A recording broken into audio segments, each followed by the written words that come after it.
receptionist at a synagogue once answers the phone, and the voice on the other end says, I'm looking for a one-armed rabbi.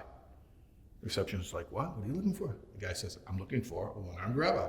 She's like, what? Why are you looking for a one-armed rabbi? He says, because the rabbi I have now, every time I ask him a question, he answers. And then a second later, he says, but on the other hand. It's like an infamous thing that rabbis always say, well, on the other hand, there's another opinion, 2 Jews, 3 opinions. And the thing you have to understand about that is that it's not a bug, it's a feature. It's not a bug, it's a feature. Why are there so many different Torah approaches and opinions to every question? Maybe you can think about it like this. There's an old parable of the blind men and the elephant. I think it was 5 blind men encountered an elephant. They couldn't see it, so what did? They touched it.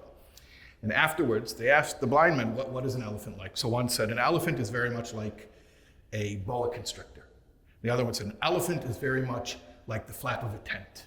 The other one said, an elephant is very much like a wall. The other one said, an elephant's very much like an oak tree. And the last one said, an elephant is very much like a jump rope. Well, how can they all be talking about the same creature? So different in their descriptions. So what's the answer? The first blind man who said it was like a boa constrictor, he was touching the trunk. And then the second blind man who said it was like the flap of a tent, he was touching the ear. The third blind man said the elephant's like a wall, he was touching the body. The fourth blind man said an elephant's like an oak tree, he's touching the foot. And the fifth blind man who said an elephant's like a jump rope, he was touching the tail. Now, were any of them wrong? No, they were all right. But each one had a limited perspective on the truth. See, Torah is the infinite truth, the whole truth, God's truth. So you have to understand that when we as limited human beings address the whole infinite, unlimited truth, we're only going to be able to get one perspective of it at a time.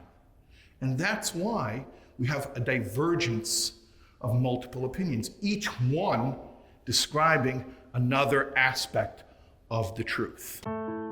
Thanks for watching. Click subscribe and hit the notification bell below for daily pearls of Jewish wisdom.